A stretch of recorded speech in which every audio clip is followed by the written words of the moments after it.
Nah, nabda. Kita mulai ya. Bismillah. Assalamualaikum warahmatullahi wabarakatuh. Waalaikumsalam warahmatullahi wabarakatuh.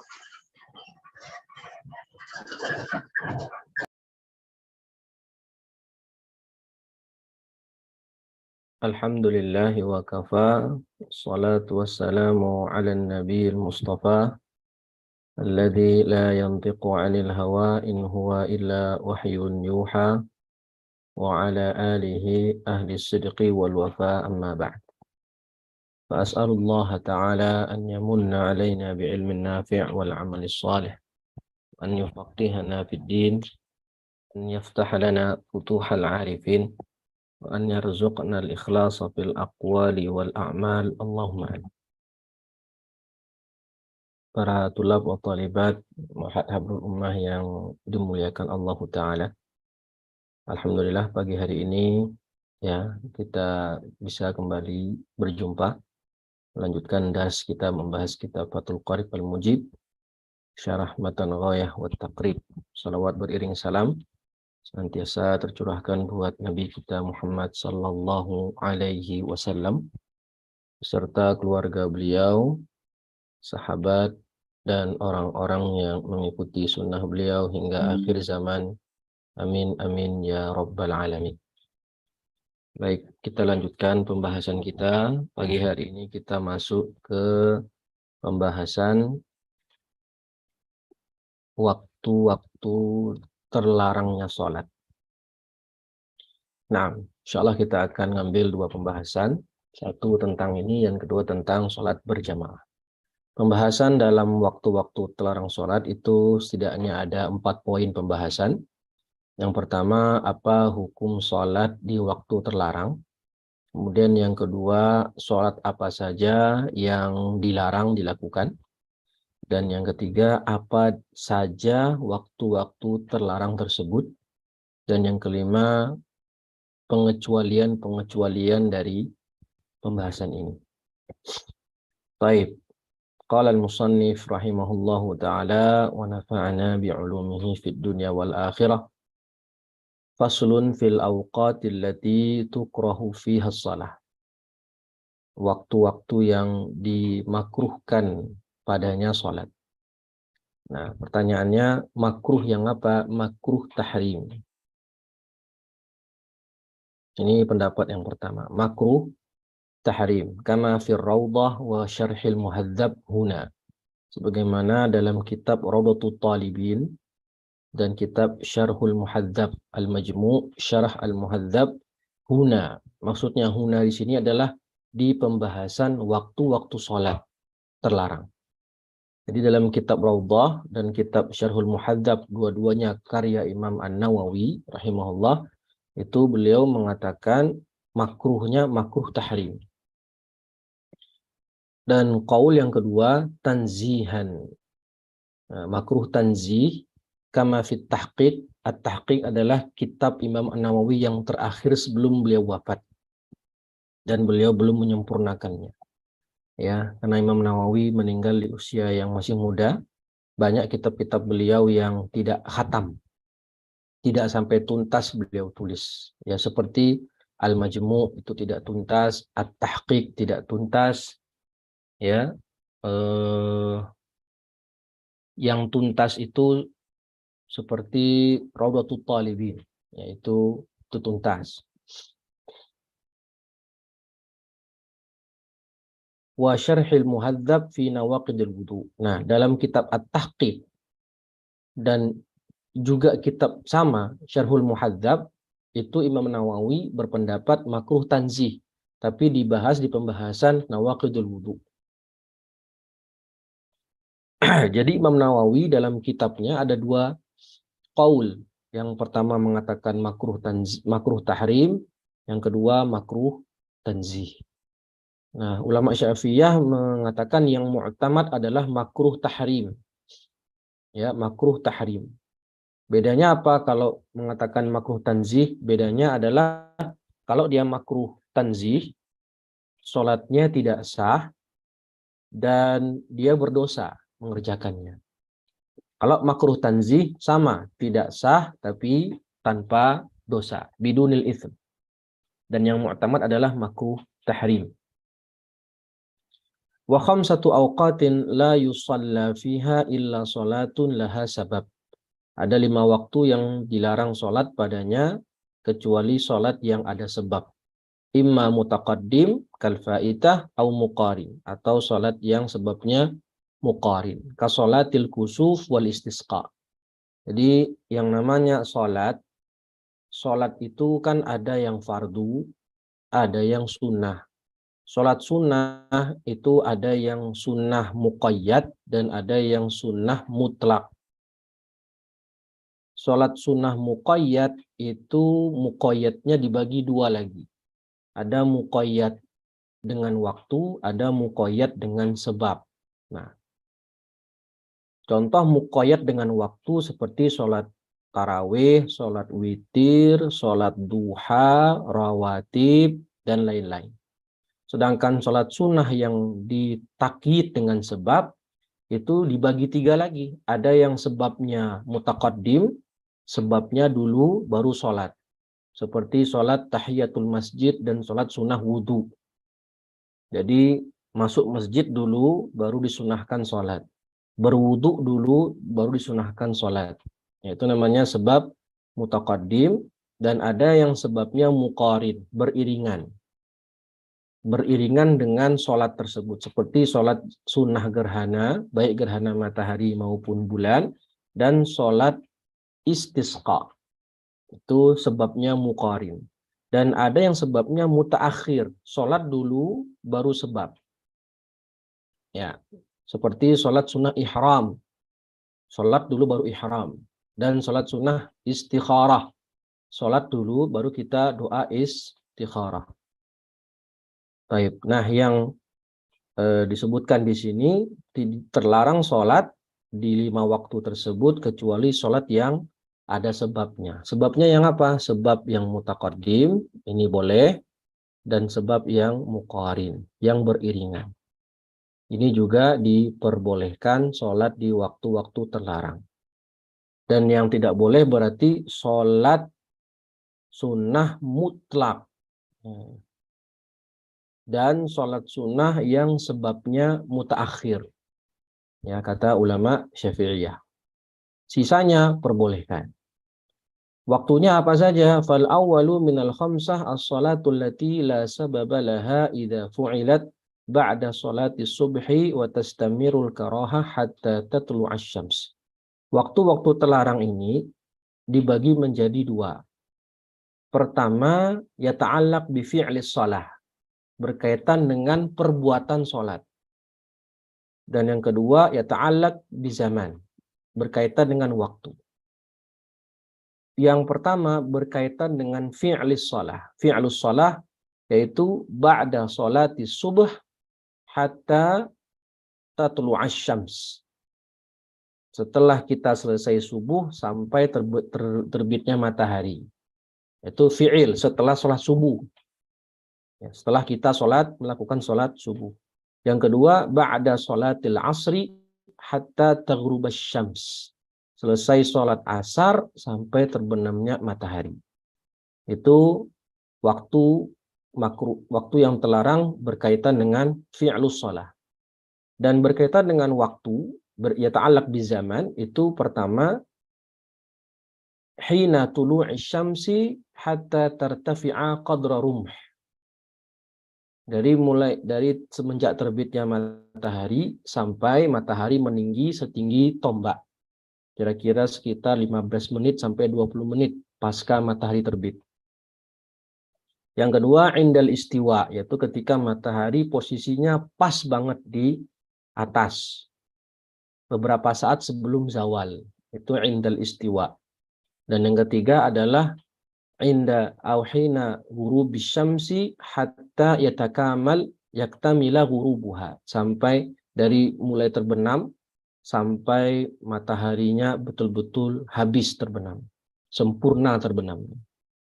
Nah itu ya, jadi dibagi 2 dan totalnya ada 5 jenis waktu terlarang.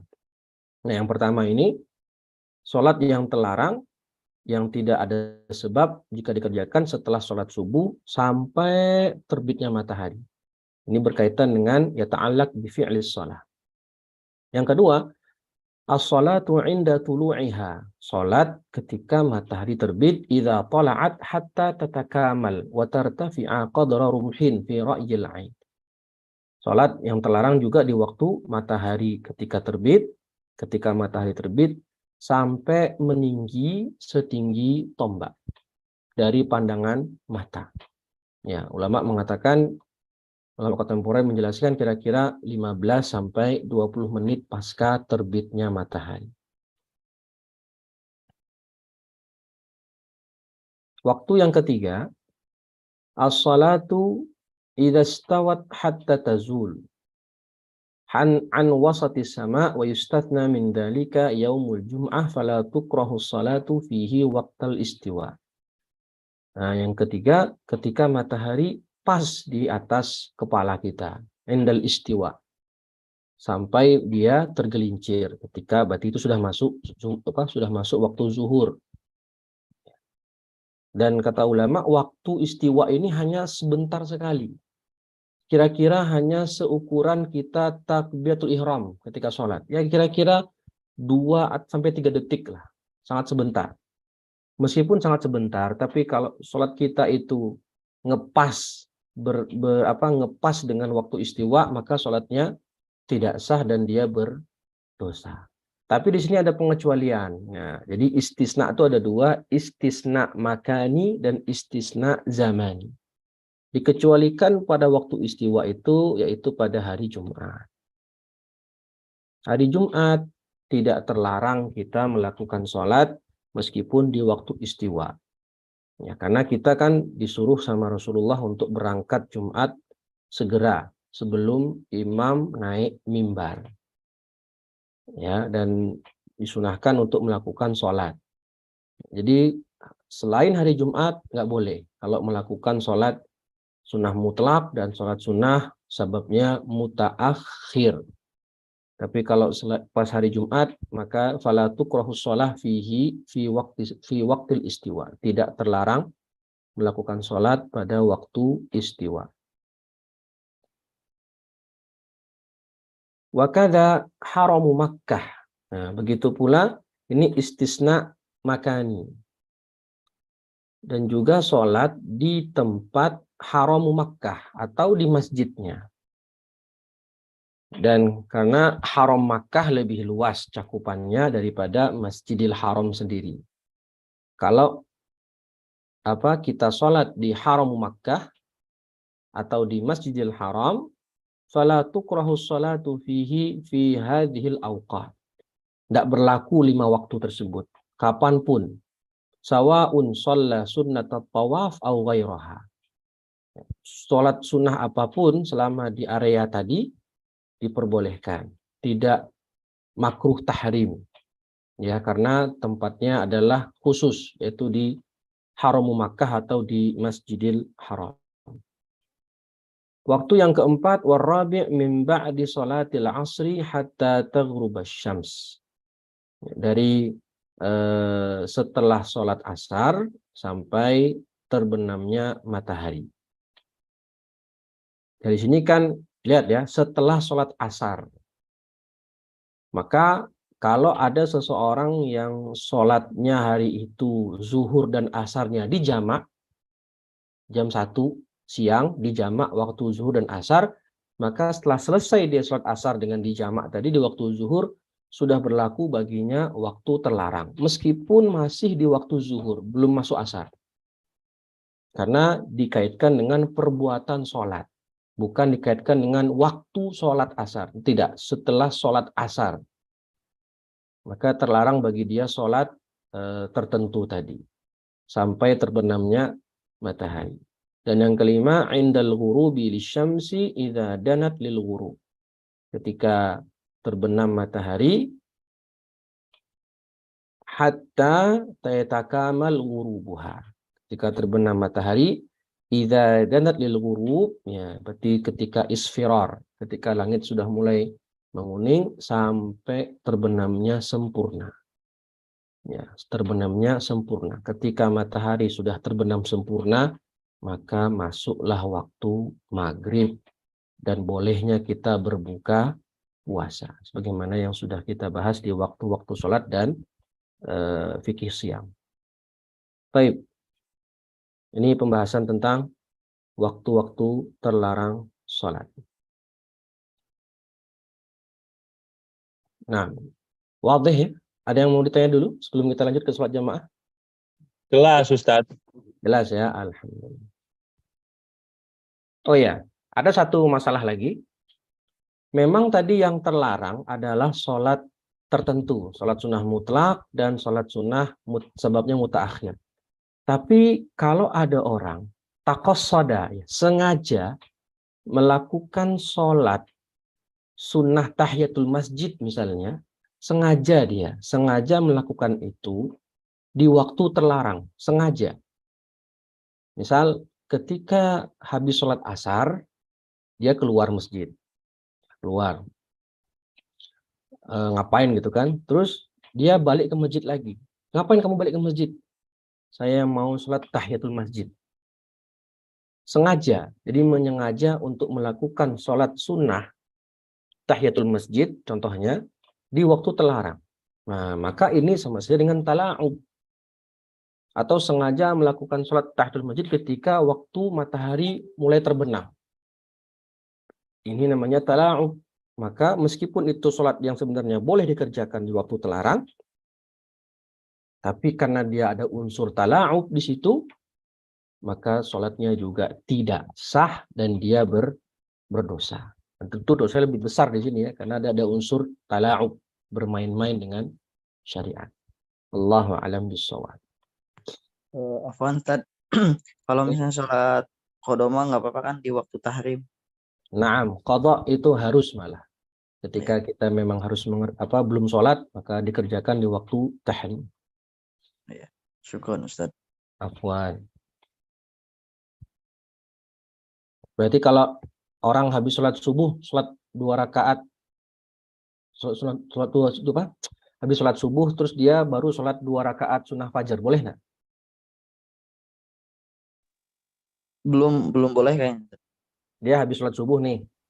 Tadi dia lupa sholat sunnah subuh, lupa. Ketinggalan sholat sunnah subuhnya. Mungkin pas ke masjid imam sudah sholat. Nah, dia kan belum sempat sholat sunnah fajar tuh. Ya. Nah, habis sholat subuh dia baru sholat sunnah fajar. Boleh apa tidak? Boleh. Boleh. Kenapa boleh? Khusus sholat sunnah subuh itu. Karena rutin. Bagi yang rutin melaksanakan. Karena sholat sunnah subuh adalah sholat sunnah yang berkaitan dengan waktu. Ya, berkaitan dengan waktu. Maka kalau sholat yang berkaitan dengan waktu, boleh dikerjakan meskipun di waktu-waktu terlarang. Begitu pula ada orang habis sholat asar, berdiri lagi sholat sunnah. Kenapa sholat sunnah? Oh, tadi sholat sunnah qobliyah zuhurnya lupa, ketinggalan. Pas sholat zuhur, habis sholat zuhur, lupa sholat sunnah ba'diyah zuhur. Maka dia qadha setelah sholat asar. Apakah boleh? Boleh. Ustaz. Boleh. Karena rumusnya, kalau sholat sunnah yang mempunyai waktu, itu disunahkan kita mengqadhanya. Tapi kalau sholat sunnah yang dikaitkan dengan sebab, itu tidak ada disyariatkan untuk mengqadhanya. Baik. Ya, Pak Ustaz. Kalau di masjid itu kan suka ada waktu-waktu di jam dinding itu waktu subuh, itu ada waktu syuruk atau isyraq. Waktu syuruk atau isyraq itu kan kalau diterjemahkan mungkin waktu mau terbit matahari ya. Bukan berarti itu waktu sholat syuruk ya kan? Bukan. Oh iya, makanya harus dilebihin kan dari waktu isyraq yang di jam dinding itu ya. Iya. Ya. Terima kasih. Kalau dia mau mengerjakan sholat ketika waktu syuruk, boleh enggak? Tanyaan saya. Boleh enggak? Sholat apa yang boleh dia kerjakan di waktu syuruk? Ketika matahari terbit.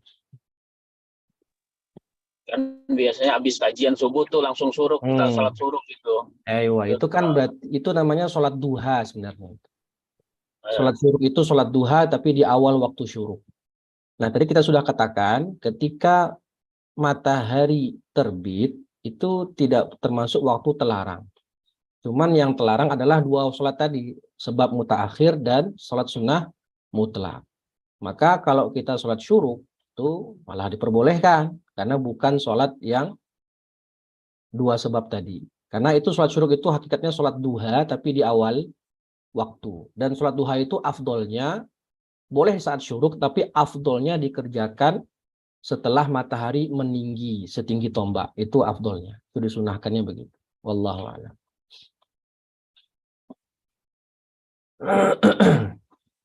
Atasnya sholat duha jam berapa tuh? Sampai sebelum zawal. Jadi kira-kira 10 menit sebelum zawal lah kira-kira. Sebelum zawal. Jadi kalau mau sholat duha jam 11 pun boleh. Afdolnya setelah tartafi'us syams. Lebih afdol lagi kalau bisa sudah lewat sepertiga siang. Kira-kira jam 9 gitu. Nah. Masuk ke boleh dengan satu sholat lagi.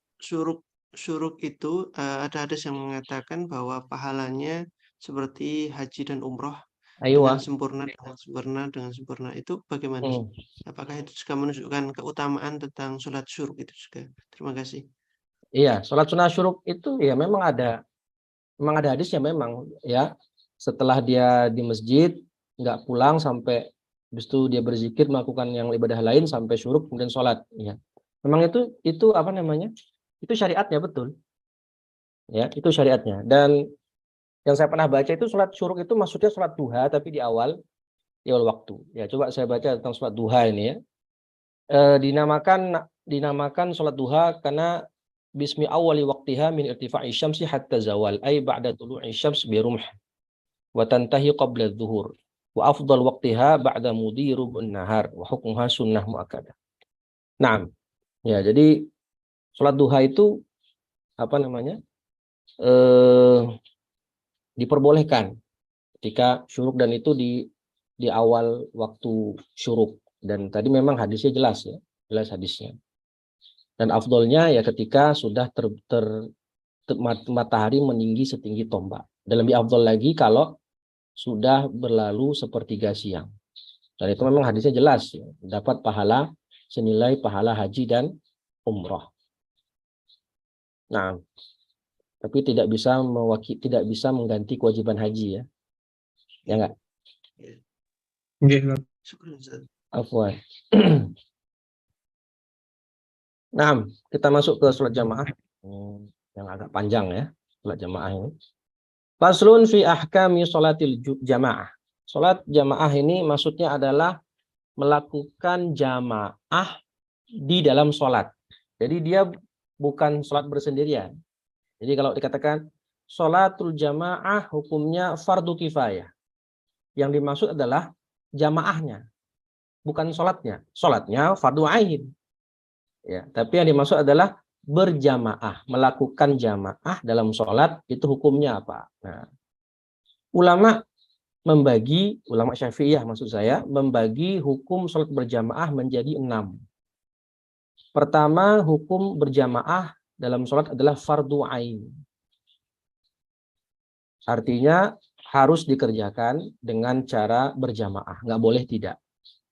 Yaitu sholat Jumat. Sholat Jumat harus berjamaah, tidak ada Jumatan sendirian munfarid, tidak ada. Kedua, fardu kifayah, dan itu adalah pendapat mu'tamad resmi dalam mazhab Syafi'i dalam sholat 5 waktu. Berjamaah untuk sholat fardu 5 waktu itu hukumnya fardu kifayah. Ketiga, sunnah. Berjamaah hukumnya sunnah kapan? Melakukan jamaah pada sholat-sholat yang memang dianjurkan berjamaah. Seperti sholat 2 hari raya, sholat gerhana, sholat istisqa, sholat tarawih di Ramadan, dan sholat witir pada bulan Ramadan. Itu dianjurkan berjamaah. Maka hukum berjamaah di situ hukumnya sunnah. Yang keempat, hukum berjamaah adalah mubah, boleh. Ya, yaitu sholat yang memang tidak disyariatkan berjamaah. Seperti sholat duha, Ya, sholat duha berjamaah apa hukumnya? Mubah. Karena duha tidak dianjurkan untuk dilaksanakan berjamaah. Sholat rawatib, qobliyah, ba'diyah, itu mubah berjamaah di dalamnya. Yang kelima adalah makruh. Hukum berjamaah makruh kapan? Ketika seseorang sholatnya dia itu ada qadhaan di belakang imam yang adaan. Ada orang sholat asar ke masjid, dia mau sholat zuhur dulu. Kenapa? Karena tadi belum sholat zuhur. Dia masuk berjamaah dengan imam, imamnya asar adaan, dan dia makmum, niatnya apa? Zuhur qadhaan. Maka ini diperbolehkan alias sah sholatnya, kata mazhab Syafi'i, tapi makruh. Kenapa makruh? Karena ada sebagian ulama yang mengatakan tidak sah. Ya, ada sebagian fuqaha yang mengatakan tidak sah. Seperti kalau tidak salah Malikiyah dan Hanafiyah itu mengatakan tidak sah sholat yang adaan mengimami sholat orang yang qadhaan. Dan juga contoh yang makruh berjamaah dengan kalau imamnya fasik. Imamnya fasik itu hukum sholatnya makruh. Berjamaahnya makruh. Oke. Tapi Ustaz, okay. Jadi kalau kita tahu misalkan ada orang yang jarang sholat atau orang yang suka misalkan melakukan dosa seperti judi atau apa, kemudian kita sholat di belakang dia, itu lebih baik kita munfarid ya? Ayo. Kenapa? Karena fasik. Karena fasik ya, maksudnya kita nggak usah. Oh iya, oke. Kalau perlu, kalau bisa nggak munfarid, cari imam lain. Kita berjamaah dengan yang lain. Ya, kalau imamnya adalah orang yang fasik. Karena dalam sebuah riwayat pernah disebutkan itu Ibnu Umar bermakmum dengan Hajjaj bin Yusuf Ats-Tsaqafi. Tahu dong siapa Hajjaj, ya kan? Nah, jadi dia bermakmum dengan Hajjaj yang terkenal fasik itu, maka dikatakan sah dalam mazhab Syafi'i, tapi hukumnya makruh. Oke, baik. Ustaz, Yuk. halo Ustaz. Kalau yang statusnya jamak qashar bermakmum kepada yang adaan, bagaimana Ustaz? Itu nanti pembahasannya habis sholat jamaah kita bahas qashar sama jamaah ya Pak ya. Siap. Oke, kita lanjutkan dulu. Itu tadi makruh ya. Makruh yaitu sholat orang yang adaan mengimami sholat yang qadhaan. Nah, kemudian yang haram itu kalau bentuk nazmus sholahnya berbeda. Jadi imamnya sholat gerhana, makmumnya sholat subuh misalnya. Nah ini kan berbeda nazm, berbeda bentuk sholat. Atau imamnya sholat jenazah, si makmum sholat zuhur misalnya. Nah ini yakhtalif fin nazm, berbeda dalam bentuk sholat. Maka itu haram, tidak boleh. Jadi ya, masalah sholat berjamaah itu ulama khilaf syadid di situ.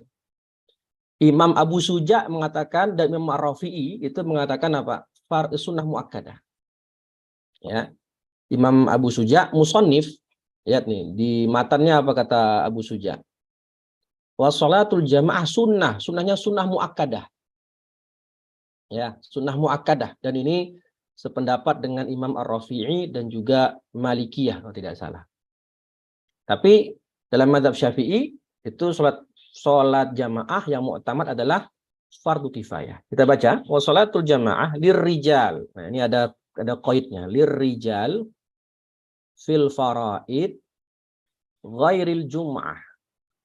Sholat berjamaah bagi laki-laki dewasa tentunya untuk sholat fardu 5 waktu selain hari Jumat, sunnah indal musannif, yakni inda Abu Suja dan Imam Ar-Rafi'i. Dan diikuti juga pendapat ini, pendapatnya Imam mazhab Maliki. Ya, mazhab Maliki.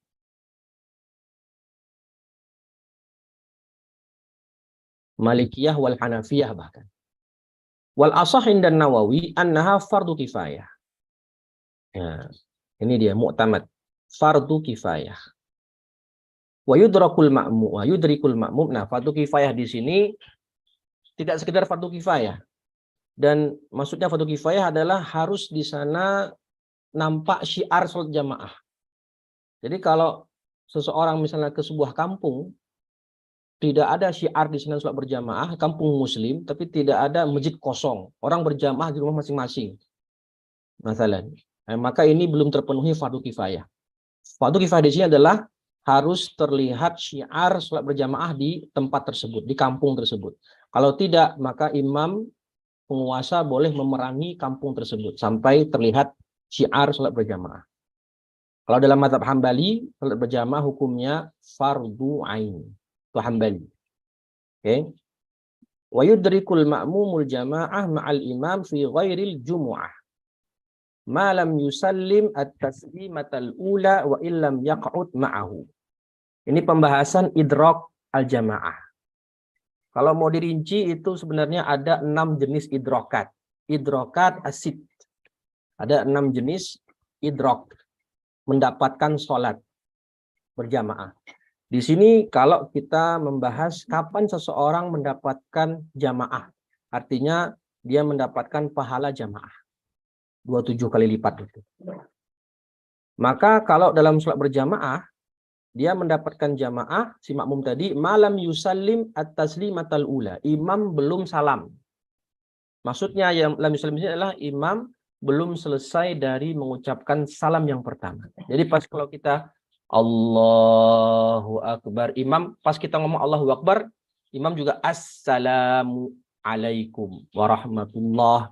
Jadi berbarengan takbir kita dengan kalimat Assalamu alaikum dari imam, maka itu tetap mendapatkan pahala jamaah 27. Wa illam yaq'ud ma'ahu, meskipun tadi kita makmum masbuk belum sempat ikut duduk tasyahud sama imam, asalkan bisa mendapatkan sebelum selesai bacaan salam dari imam, salam yang pertama, maka dapat pahala jamaah. Fi ghairil jumu'ah, ya, lihat ya, selain sholat Jumat. Nah, untuk sholat Jumat itu beda. Amal jamaah fil jumu'ah fa fardu ain. Nah ini, kalau sholat Jumat itu hukumnya adalah fardu ain, hukumnya wala tahsul bi aqalli min raka'atin, dan tidak bisa kita mendapatkan Jumatan kecuali kita mendapatkan 1 rakaat bersama imam. Kapan itu kita dapat 1 rakaat sama imam? Kapan? Sebelum imam ruku. Bukan. Kapan kita dihitung dapat 1 rakaat bersama imam sholat Jumat? Pas kapan? Khutbah. Khutbah itu belum sholat malah. Kapan? Bersama imam.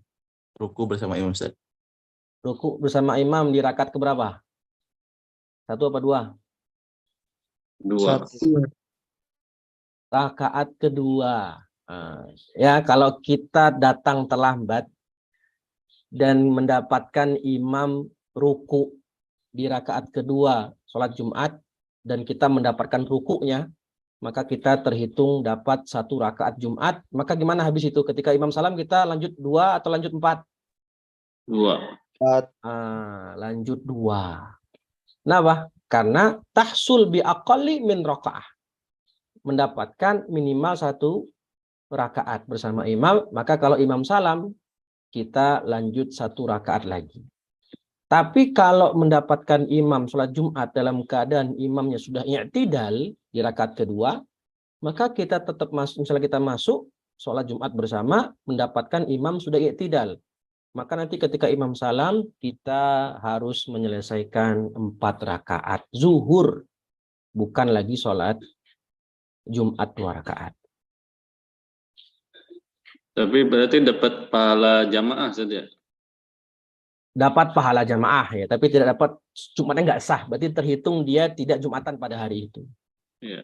Ya, tidak mendapatkan Jumatan pada hari tersebut. Ini kalau sholat Jumat ya berbeda.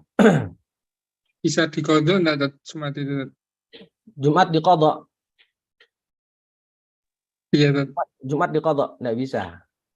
Nyari jamaah lain dong. Ya, jamaah lain, terus ada khotib lagi, ada ini juga, ada apa namanya khutbah lagi. Karena kan khutbah itu syarat sah Jumat, ya harus ada didahului oleh khutbah.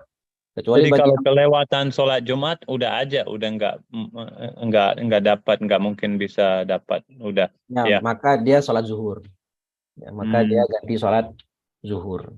Tapi asal ada uzur tidak berdosa ya. Salah satu uzurnya kalau kita sedang musafir itu tidak diwajibkan untuk sholat Jumat. Itu salah satu uzur ya Mas Justin. Masya Allah. Kalau yang selalu uzur tuh gimana, Ustaz? Yang sering, maksudnya setiap Kenapa? itu safar. Kenapa selalu uzur? Ya, misal dengan pekerjaannya gitu, Ustaz. Uzurnya maksudnya uzur nggak Jumatan atau uzur terlambat nih?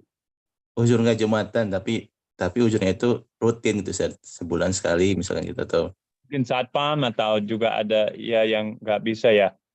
Beberapa atau dokter atau mungkin. Kalau memang uzur syar'i dan itu tidak bisa ditinggalkan, apalagi dia dokter atau perawat misalnya ya maka gugur bagi dia karena ada uzur, gugur bagi dia untuk tidak sholat Jumat. Ya, gugur bagi dia untuk sholat Jumat. berarti uzur juga boleh rutin, Ustaz ya? Kalau memang dari kantornya begitu, tapi kalau disengaja kan bukan uzur berarti namanya. Pilot itu kan uzurnya rutin itu pilot. Iya. Itu memang pilot kan nggak bisa diatur-atur ya, wajib terbang jam segitu atau masinis misalnya. Ya, atau orang di laut misalnya.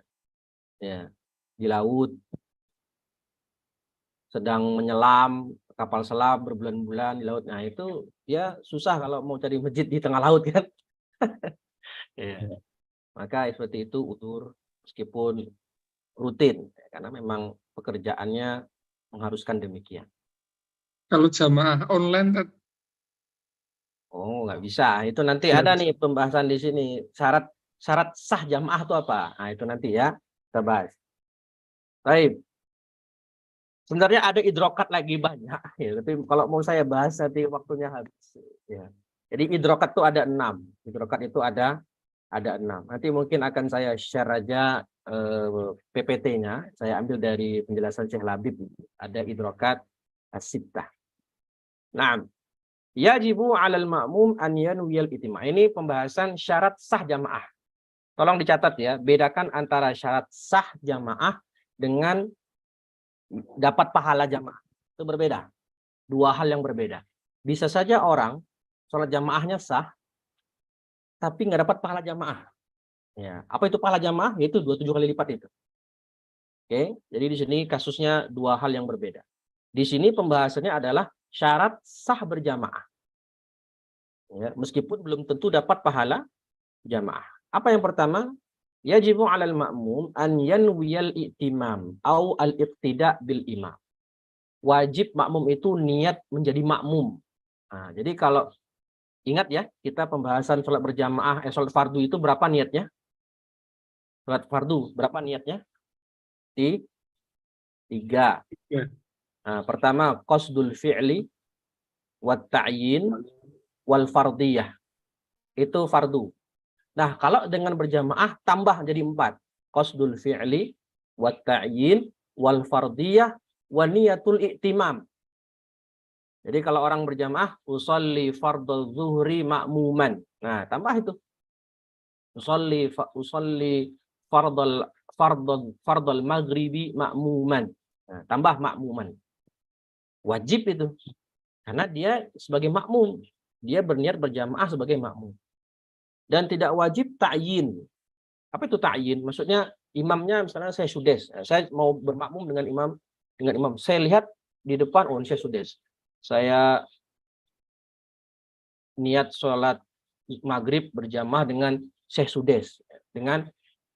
Tanpa isyarah. Dengan Syekh Sudes kata saya. Maka nggak wajib seperti itu. Kenapa? Kalau nanti saya ta'yin Syekh Sudes imamnya, setelah sholat ternyata yang jadi imam bukan Syekh Sudes, Syekh Surem ternyata misalnya. Nah, maka sholat saya batal.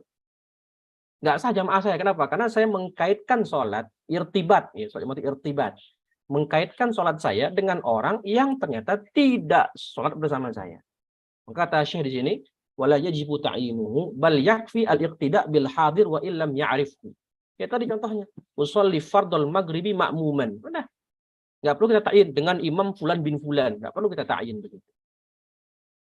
Fa in ayyanahu wa akhta'a batalat sholatuhu. Nah, repot kan? Kalau sudah dita'yin, ternyata pas selesai sholat imamnya bukan yang kita ta'yin namanya, nggak sah sholat kita. Berdasarkan kaidah la ibrata bidhanni idza tabayyana khata'uhu. Illa in indammat ilahi isyarah. Kaqaulihi nawaitul iqtida bi Zaidin hada. Nah, kecuali kalau pakai isyarat. Saya niat salat zuhur berjamaah dengan Imam Sudais yang ini. Nah, isyarah. Meskipun yang jadi imam ternyata bukan Imam Sudais, tapi karena saya tunjuk ini. Nah, bi Zaidin hada. Ternyata pas setelah sholat bukan Zaid, Umar ternyata. Ya, Umar Amran. Ternyata adalah Amr. Maka tasih. Kenapa? Karena isyarah itu lebih kuat. Ya, lebih kuat. Maka sholatnya sah, fatasih. Dunal imam. Maksudnya apa? Fala yajibu fi sihhatil iqtida' bihi fi ghairil jumu'ah niyatul imamah.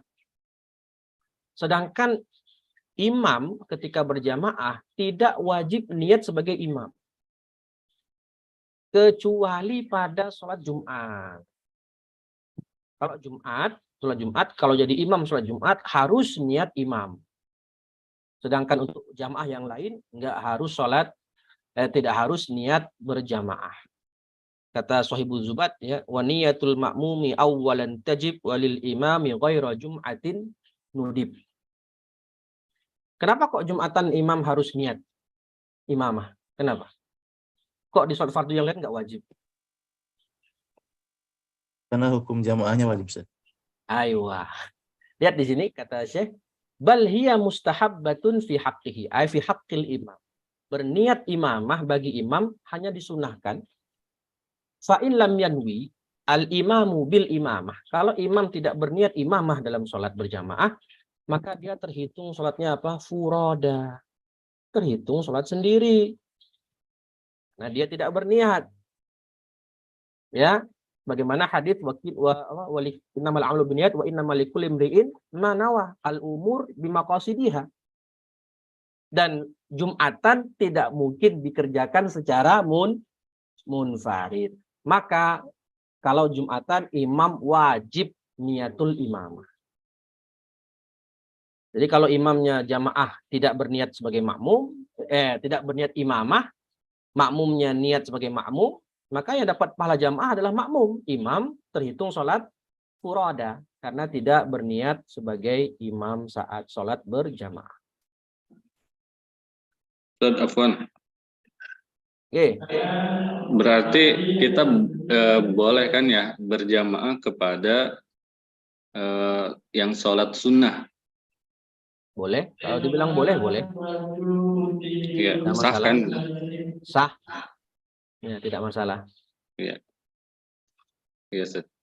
Terus Ustaz, kalau ini kan saya lihat di yang lain ya. Ini udah dibahas sih mungkin sebelumnya. Nggak jadi, Ustaz. Oke. Afwan. Mau nanya, Ustaz. Ya, Mas Fahmi. Kalau laki-laki itu kan kalau mau makmum, ada orang sholat, terus kita mau mengikuti dia, itu kan kita pegang belakangnya, Ustaz ya. Pegang apanya? Kita pegang, kita berikan isyarat gitu, Ustaz. Oh, pundaknya. Iya. Terus kalau suami istri, Ustaz, kalau suaminya udah sholat, terus istrinya mau ikut, itu gimana, Ustaz? Kenapa gimananya? Apa juga dipegang gitu, Ustaz, pundaknya? Diberi. Sebenarnya pegang-memegang itu tidak suatu kesunahan khusus. Ya. Itu cuma ngasih kode aja. Dikerjakan boleh, enggak juga nggak apa-apa. Terus kalau istri mau pegang pundak suami, batal nggak suaminya? Kan ada lapisannya, Ustaz. Iya kan suaminya pakai baju. Jadi kalau istri pegang pundak suami nih, ngasih tahu suami kalau dia mau jadi makmum di belakang, dipegang pundak suami, batal? Tidak, karena ada hail. Tidak. Ada hail, ya. Ah iya, karena ada hail. Yang repot kalau dipegang pipinya suami kan. Baik, Ustaz. Salah, mesra-mesraannya sama lah tadi. Jadi, Ustaz, kalau pegang yang megang apa namanya ngasih kode pegang pundak itu termasuk kaidah fikih atau memang ijtihad gimana? Enggak, itu pegang pundak itu tidak ada. Maksudnya itu cuma ngasih kode aja. Ya, cuma ngasih kode aja. Maksudnya tidak ada termasuk kesunahan khusus, tidak ada. Oh, jadi nggak ada riwayat ini Nabi atau sahabat begitu. Ya, Maksudnya paham saya enggak ada. Enggak ada itu harus nepuk. Kan ngasih kode bisa dengan cara apa aja. oh, itu cuma kebiasaan kita ya? Iya. Oh, Iya, kebiasaan kita aja. Hanya supaya jamaah kan jadi tidak tahu Ustaz kalau nggak kasih kode itu. Nah, iya kan itu untuk ngasih kode. Kan bisa juga dengan misalnya kita bisa pakai suara misalnya. Kami mau jamaah sama antum ya, boleh nggak kayak gitu? Boleh. Ya, boleh, ya nggak apa-apa. aneh kalau begitu. Nggak pernah lihat. Tepu itu bukan anu Ustaz ya, bukan bukan aturan fikih Ustaz ya. Sepaham saya enggak ada loh. Saya belum pernah dengar. Nggak tahu kalau saya salah ya. Maksudnya hal harus tepuk pundak itu loh. Harus itu termasuk kesunahan untuk jamaah kan. Setahu saya enggak. Ya, kalau mungkin saya salah ya, mungkin koreksi. Tapi paham saya selama yang saya belajar tuh nepuk itu kan cuma ngasih kode. Ngasih kode kalau kita mau bermakmum. Kalau misalnya kita masbuk begitu tak. Tapi kan nggak harus pakai itu. Kalau kita kasih tahu, aku mau jamaah sama kamu di belakang ya, boleh nggak kayak gitu? Boleh asal jangan dijawab. Iya. Iya, boleh ya. Batal. Iya. Nah. Maka imam itu maka kalau orang sholat sendirian disunahkan dia meskipun sendiri itu dalam kitab Al-Imta disebutkan itu. Disunahkan bagi imam. Lihat ini ya. Faedah yustahabbu lil musalli an yanwiyal imamah hatta idza shalla munfaridan liyahsula 'ala tsawab idza dakhala ma'ahu ghairuhu. Nah, jadi kalau ada orang sholat sendiri nih, nanti dia tahu kalau nanti ada orang datang terlambat. Ketika dia sholat sendirian, sholat fardu sendirian, disunahkan bagi dia tetap niat imamah, disunahkan. Supaya apa? Supaya nanti ketika datang makmum berjamaah, dia sudah dapat pahala jamaah gitu loh. Nah, gitu. Kalau awalnya dia niatnya makmum, ya kan? Niat munfarid ya. Munfarid. Kemudian ada yang nepuk misalkan. Apakah langsung si imam itu niat jadi imam? Berubah niatnya? Tadi saya kan sudah bahas. Apa hukum berniat imamah bagi imam? Sunnah kan? Sunnah. Jadi kalaupun itu hanya wajib pada sholat Jumat ya, imam Jumat. Kecuali kalau dia pengen dapat pahala jamaah, udah itu aja bedanya. Jadi ketika dia sholat munfarid, niat munfarid, datang orang berjamaah sama dia di belakang, tetap dia niat munfarid, nggak berubah niat jadi imam jamaah. Boleh nggak? Sah sholatnya begitu? Ya. Sah. Tapi si imam dapatnya pahala munfarid, tidak berjamaah, kan rugi ya. Nah, jadi kalau bisa sejak awal dia niat berjamaah, niat sholat sebagai imam, karena dia tahu nih kemungkinan besar ada orang yang akan menjadi makmum dia di belakang misalnya. Maka nanti terhitung dia sudah berjamaah sejak awal sholat. Kalau tidak ada yang sholat di belakangnya, misalkan walaupun dia niat imam, apakah pahala ya, terhitungnya munfarid berarti karena kan dia berjamaah. Baik. Ya, Allahu a'lam bishawab. Baik. Ustaz Afwan lagi. Ya, mungkin sekali lagi ya. Kalau misalkan kita kan udah tadi sunnah yang mustahab kita niat imam gitu. Tiba-tiba ada yang bermakmum ke kita gitu. Tadi itu kita sedang membaca sholat sir gitu, secara sir ya, nggak dikerasin. Terus ketika ada makmum, nah kita jadinya jahar gitu. Jadinya jahar. Iya. Oh, lagi sholat malam. Ya, enggak apa-apa. Karena kan hukum menjahar dan mensir kan hukumnya apa dalam sholat? Hukumnya apa? Ingat gak? Sunnah. Sunnah apa? Sunnah apa? Hayat. Sunnah hayat. Jadi kalaupun kita nggak menjaharkan, sholat kita sah apa enggak? Sah. Sujud sahwi apa enggak? Sujud sahwi apa enggak? Enggak. Karena sunnah hayat. La tusyra'u fiha bisujudi, la yujbaru bisujudi sahwi. Gitu. Ya berarti kalau kita pengen dapat pahala sunnahnya itu, kita baca ketika sesuai dengan bacaan kita gitu, nggak mesti ngulang dari Al-Fatihah gitu ya? Enggak. Kan itu tidak yaqta'ul muwalah. Tidak yaqta'u. Nah, misalnya kita lagi sholat sendirian nih, bacanya baru sampai ihdinas siratal mustaqim dalam hati ya, atau disirkan, atau ada yang nepuk ya, udah lagi maghrib misalnya, ya udah siratal ladzi, ya keras kan, mafi muskilah Ya. tidak masalah. Kalau berarti kalau misalkan di masjid salat yang dijaharkan tapi diam tidak dijaharkan, berarti sah-sah saja ya Ustaz ya? Sholat yang dijaharkan, disunahkan dijaharkan, kayak maghrib gitu. Dia posisi jadi imam, tapi dia tidak dijaharkan, tetap sah-sah saja ya? Ya sah-sah saja. Cuman kan orang kan nggak paham langsung, oh ini imamnya bid'ah nih, kan gitu ya. Karena nggak paham gitu. Ya sama kayak saya pernah cerita kan, ketika saya ngimamin sholat Id, kan ada takbir zawaid itu, ya kan? Nah, ketika saya lupa, makmum bilang subhanallah gitu. Padahal kan itu takbir zawaid hukumnya apa? Sunnah hayah lagi gitu. Iya, sudah kita bahas dalam sholat Id waktu itu ya, dalam pembahasan sholat. Takbir 7 kali ya, 5 kali. Nah, itulah. Ustaz, ada kasus juga nih, Ustaz. Saya pernah alami ya, saya bermakmum kepada ya mungkin orangnya awam gitu ya. Dia sholat zuhur terus dijaharkan gitu, Ustaz. Ya berarti dia menyelisih sunnah berarti. Nah itu sah apa enggak, Ustaz? Sah, kan saya katakan sah karena sholat zuhur membaca dan menjahar-mensirkan itu sunnah hayah. Iya. Dia tidak melakukan pembatal sholat, tidak ada itu termasuk pembatal sholat, sah. Cuman dia yukhalifus sunnah, berarti melakukan perkara yang makruh, berarti menyelisihi apa? Sunnah. Oke, saya baca sedikit lagi baru kita akhiri. Wa yajuzu an ya'tammal hurru bil abd. Tadi sudah kita sebutkan syarat sah berjamaah. Pertama, imam makmum harus niat iqtida. Itu satu. Kedua, ini wa yajuzu an ya'tammal hurru bil abdi wal baligh bil murahib. Ini syarat yang kedua adalah imam tidak boleh angkos, tidak boleh lebih kurang statusnya dari si makmum dari sisi perempuan atau khunta. Maka kalau orang merdeka bermakmum dengan orang budak, boleh? Boleh.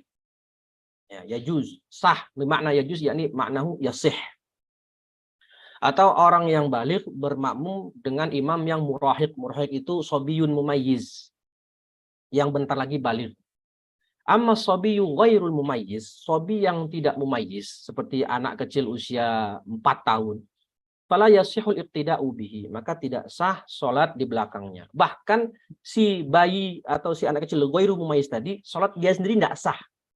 Karena di antara syarat sah sholat adalah dia harus sholatnya orang yang sudah mumayyiz, tamyiz. Jadi kalau anak kecil usia 3 tahun, 4 tahun sholat, itu tidak sah ya, menurut syariat. Maka tidak sah pula kita menjadi makmumnya imam yang sobiyu ghairul mumayyiz. Wala tasihhu qudwatu rajulin bimra'ah. Nah, ini kalau imamnya perempuan, makmumnya laki-laki tidak sah. Wala bi khunsa muskil. Enggak boleh juga kita makmumnya laki-laki, imamnya adalah khunsa. Ya, khunsa. Itu yang tidak diketahui kelaminnya ini lebih ke laki-laki atau ke perempuan. Wala qudwata khunsa muskilin bimra'ah, dan tidak boleh juga, tidak sah juga khunsa bermakmum dengan imam perempuan, tidak sah. Dan juga khunsa bermakmum dengan khunsa, tidak sah. Nah, kenapa tidak sah? Kok khunsa dengan khunsa nggak sah? Kenapa? Karena belum tahu yang laki-laki itu siapa, yang perempuan itu siapa kan? Iya, ada ihtimal. Bisa saja yang makmum ternyata laki-laki. Bisa aja salah ya yang ini. Iya. Ada ihtimal begitu. Tapi kalau khunsa jadi imam, makmumnya perempuan, boleh nggak? Sah nggak? Boleh. Kenapa sah? Ada Meskipun peluang dia dominan laki-lakiannya. perempuan dan Iya. Apapun ihtimalnya tetap sah. Kalau Positif. positif. Kalau ihtimalnya khunsa itu perempuan, ya sah karena perempuan boleh jadi imam perempuan. Apalagi kalau ihtimalnya laki-laki, tentu lebih tinggi kan begitu. Oke. Wala qari wa huwa man yuhsinul Fatihah ay la yasihul iqtida'uhu bi ummi. Tidak sah imamnya qari, imamnya ummi, makmumnya qari. Ya, ma makna qari? Man yuhsinul Fatihah. Yang bacaan Fatihahnya benar sesuai tajwid. Sedangkan ummi, siapa itu ummi? Man yukhillu biharfin au tashdidatin minal Fatihah. Yukhil itu bisa bermakna tidak membaca salah satu huruf, mengurangi huruf, atau mengganti. Kayak contoh misalnya dia membaca ihdinas siratal mustaqim, shad jadi sin. Ihdinas siratal. Atau mustaqim menjadi mustaqim. Qaf jadi gha. Oke, atau membaca ya apa? Ain jadi apa? Kalau orang Jawa, ain jadi nga. Siratal ladzina ngan ngamta. Imam Ngali. Atau tasjidnya hilang. Iyyaka na'budu wa iyyaka nasta'in menjadi iyyaka na'budu wa iyyaka nasta'in. Jadi ini man la yuhsinul Fatihah. Jadi bacaan Fatihahnya ada huruf yang tidak terbaca, hilang, atau hurufnya diganti. Yang harusnya sin jadi shad, atau yang shad jadi sin. Nah begitu. Maka mu'tamad madhab tidak sah. Kalau imamnya seperti itu, makmumnya qori. Tidak sah. Berarti dia kalau tahu lagi sholat imamnya seorang ummi, maka dia niyatul mufaraqah supaya sah. Cuman ada pendapat lain, kalau tidak salah pendapat Syekh Zakaria Al-Ansari mengatakan ya tetap boleh kalau imamnya seperti itu. Kata pada umumnya masyarakat kita bacaan imamnya itu seperti itu, maka mengambil kaedah, kalau saya anggap ya mengambil kaedah kullu ma yasyuqu ihtirazu bihi fahuwa ma'fuun anhu. Ma yasyuqu ihtirazu anhu fahuwa ma'fuun anhu. Karena kita kadang ya susah ya menemukan masjid di kampung misalnya yang bacaan imamnya itu muskilah ya gitu ya, muskilah. Maka ada yang membolehkan, tapi itu tidak mu'tamad ya, hanya pendapat sebagian fuqaha Syafi'iyah. Tapi yang mu'tamad tadi, kalau imamnya itu bacaannya kacau balau, makmumnya itu bagus bacaannya, qari, maka tidak sah. Tapi di Fatihahnya aja ya, Fatihahnya aja, karena Fatihah ini yang rukun. Allahu a'lam bishawab. Oke, kita cukupkan dulu. Insya Allah kita teruskan pembahasan di mana sholat imam itu, karena sudah jam 6 lewat. Monggo. Maaf Ustaz, tidak ada waktu untuk bertanya. Kalau nggak bisa dijawab, mungkin bisa ditunda, nggak apa-apa. Nah, Pak, saya kasih waktu ya, mungkin 2-3 pertanyaan lah. Ini mungkin nanti akan dijawab sendiri. Mungkin kalau ada pembahasan tersendiri ya nggak apa-apa. Nanti kita bahas di waktu yang dia memang ada pembahasannya. Tapi ini loh, saya misalkan lihat di penjelasan Ustadz Idrus Romli atau kadang Buya Yahya atau ulama Ahlus Sunnah lain yang memang mengatakan bahwa yang dibilang, ya maaf kalau ini menyinggung perasaan orang, tapi ini pembahasan fikih ya, jadi kita harus agak tebal kulit kali, bahwa orang yang dibilang Wahabi itu termasuk firqah, jadi termasuk ya dia Muslim, tapi itu bisa dikatakan ahlul bidah, bisa juga dikatakan ya pokoknya yang pasti ya, dia tidak masuk madhab arba'ah dan tidak asy'ariyah maturidiyah. Jadi kalau pakai patokan itu dia pasti keluar. Apa nggak sah sholatnya? Imamnya Wahabi nggak sah? Nah gini loh. Jadi mungkin bisa disamakan dengan orang Syiah atau apa ya enggak? Atau ya kalau dilihat dari patokan Ahlus Sunnah yang tok gitu. Tapi ini bukan saya yang menghakimi, bukan. Ini ulama yang menghakimi. Jadi jangan ke saya ya. Saya juga pernah dengar. Saya juga pernah dengar. Ya oke. Nah kalau kita pakai patokan begitu dan kita tahu di satu masjid karena udah dia memang begitu tapi sudah menyebar. Jadi sudah banyak sekali masjid yang dikuasai oleh faham itu, dan kita tahu kalau masuk misalkan kita biasanya tahu kalau dia tidak baca bismillah sebelum Fatihah, dia doanya tidak mau dikeraskan, dan itu bukan masalah pribadi kayak saya sendiri tidak suka atau apa, cuman ini masalah fikih. Nah kalau saya sholat di belakang dia itu bisa dikatakan saya sholat di belakang orang fasik kalau dia dibilang ahlul bidah. Itu masuknya fasik enggak? Kalau seandainya kita ikut pandangan misalkan Idrus Romli, Buya Yahya dan lain-lain, itu bagaimana Ustadz? Bisa dipahami enggak? Masjid sunnah ya Mas Justin ya? Iya masjid ya, propagandanya begitu Ustadz, punten ya. Masjid tapi bukan. Ya berarti Ya, berarti kan. Tapi saya mudah-mudahan tidak ada yang tersinggung dengan pembahasan ini sebab saya awam juga ya. Jadi. Ya ini kan kalau seperti ini, kalau dia berkeyakinan seperti itu, imamnya Wahabi. Nah, nanti dia kalau pergi haji gimana sholatnya? Sholat tarawih di Masjidil Haram siapa imamnya? Oh ya benar semua. juga ya. Wahabi semua. Ya benar. Ya. Atau dia sholat di masjid. Darurat Ustaz, darurat. Kalau dia sholat di Masjid Muhammadiyah gimana? Muhammadiyah kan bacaannya langsung alhamdulillah. Betul. Jadi ini saya pakai kriteria yang mungkin tidak terlalu ini loh. Tapi maksudnya kalau kita tahu orang itu misalkan Wahabi talk, ya nggak tahu Muhammadiyah itu Persis itu masuk mana juga. Karena dia juga tidak Asy'ariyah, tidak Maturidi, tidak ikut mazhab Syafi'i. Saya juga bingung masalah ini, Ustadz. Makanya ya seperti ini. Selama dia masih dalam kategori Ahlus Sunnah, ya saya pribadi ya bolehlah berbeda dengan Bu Yahya atau itu Somli. Baik. Kalau selama dia masih kategori Ahlus Sunnah, Ahlus Sunnah itu ya tadi termasuk Atsariyah, Asy'ariyah, Maturidiyah itu kata ulama masih dalam kategori Ahlus Sunnah yang kalau dikatakan Ahlul Bid'ah itu biasanya kepada seperti Mu'tazilah, Syiah, ya, yang betul-betul sudah ada perkara usul yang berbeda, ya. Nah, maka seperti ini kalau itu Ahlul Bid'ah maka bisa asli Ahlul Bid'ah ya, yang betul-betul keluar dari lingkaran Ahlus Sunnah, maka dia dihukumi sama seperti bermakmum dengan orang fasik. Tapi masalah ini yang Wahabi membid'ahkan Asy'ari, yang Asy'ari membid'ahkan Wahabi. Bahkan ada yang mengatakan nggak sah dulu ya pada perang mazhab dulu itu, kalau mazhab Hanafi nggak boleh bermakmum dengan Imam Syafi'i, imam yang mazhabnya Syafi'i, sampai segitunya. Iya. Ya tapi ini di luar madzhab arba'ah kan.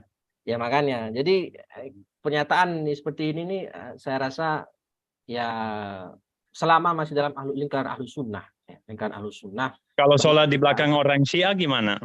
Kalau Syiah itu tidak boleh. Ya sudah mengatakan, bahkan ada yang mengkafirkan malah kalau Syiah. Karena sudah perkara usulnya banyak yang berbeda, dan itu kan juga ada buku MUI tentang Syiah, ya, tentang penyimpangan Syiah. Gitu. Baik, ya. Berarti kalau dia seperti itu, sholat jamaahnya sah, tapi dia makruh. Kenapa? Kalau memang ahli bid'ah tulen ya, dalam artian fikrahnya, ya, seperti Mu'tazilah atau Syiah, ya, itu berarti dia disamakan dengan bermakmum dengan imam yang fasik, jamaahnya tetap sah, ya, cuman dia makruh begitu.